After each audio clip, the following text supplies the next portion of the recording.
Venga, buenos días, maestra y compañera. Ahora vamos a seguir con lo que es la segunda parte del tema del rebrote y final de la Guerra Fría. La siguiente video es la primera parte y así. Bueno, a partir de 1975 las relaciones entre las dos superpotencias volvieron a enfrentarse progresivamente, llegando al comienzo de la década de 1980 a niveles de tensión parecidos a los periodos más duros de la Guerra Fría. La ofensiva soviética. A mediados de los años 1970, la posición hegemónica de Estados Unidos se hallaba debilitada. La guerra de Vietnam había significado una derrota que acabó con la idea de su invencibilidad militar. En 1977, la URSS inició el despliegue de misiles nucleares de alcance interno por Europa Oriental, que amenazaba a todos los continentes. El objetivo militar a los países europeos occidentales con la posibilidad de una guerra nuclear limitada en su territorio y obligarles a alejarse de Estados Unidos. Por otra parte, la Unión Soviética incrementó su apoyo a todos los movimientos revolucionarios del tercer mundo, reforzados por la crisis económica originada tras la subida del precio del petróleo en 1973. La reacción de Estados Unidos. En 1981, el republicano Ronald Reagan asumió la presidencia de Estados Unidos con un programa claramente anticomunista y la propuesta de restaurar el liderazgo estadounidense en el mundo. Reagan dio un cambio radical a la política exterior estadounidense. Se abandonó la actitud contemporizada de carácter y optó por la dureza y la agresividad. Frente al despliegue de misiles soviéticos en Europa, la administración de Reagan planteó las siguientes alternativas. La URSS aceptaba la opción cero, que consistía en la retirada de todos los misiles de ambas potencias de Europa, o Estados Unidos realizaría un despliegue masivo de misiles en Europa Occidental. En 1983, la URSS rompió las negociaciones y Estados Unidos comenzó la instalación de 572 misiles de alcance intermedio llamados euromisiles. El final de la Guerra Fría. A mediados de la década de 1980, la agresiva política estadounidense patrocinada por el presidente Reagan coincidía con una situación de debilidad en la URSS. El rebrote de la tensión y el aumento de la amenaza nuclear provocaron una gran preocupación en la población de los dos bloques, en los países occidentales, especialmente en Europa.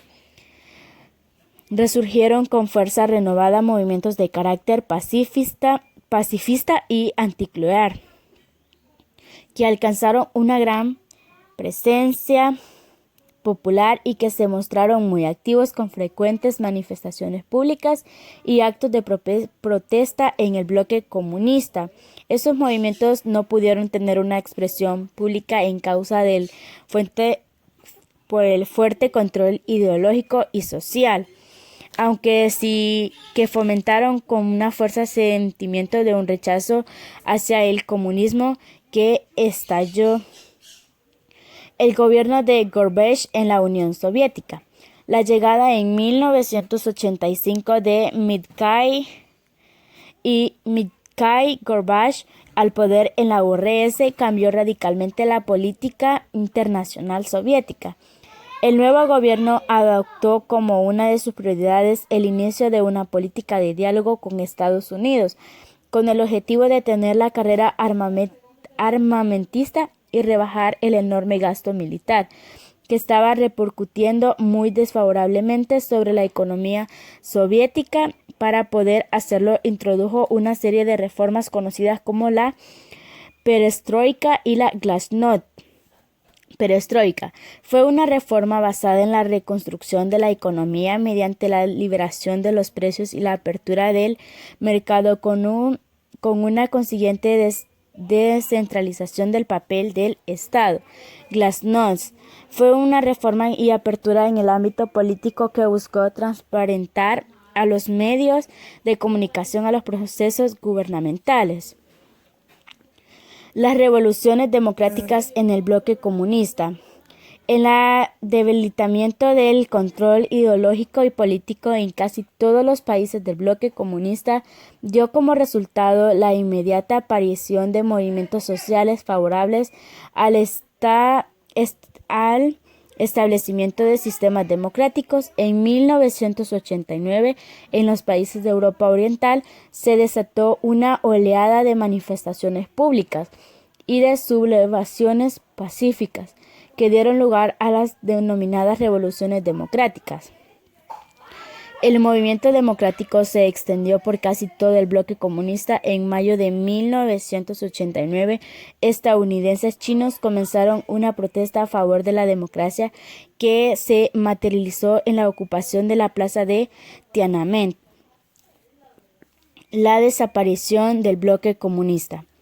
En 1989, poco después de la caída del muro de Berlín, el nuevo presidente estadounidense George Bush y Mikhail Gorbachev se reunieron en la cumbre de Malta y proclamaron oficialmente el inicio de una nueva era en las relaciones internacionales y el fin de las tensiones entre las superpotencias.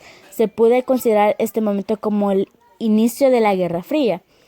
En 1991 se produjeron dos hechos definitivos para la finalización de esta etapa: la disolución del Pacto de Varsovia y la desintegración de la Unión Soviética, que se dividió en varios estados.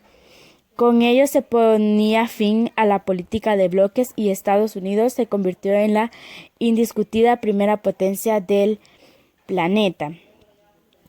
La reorganización de la política internacional.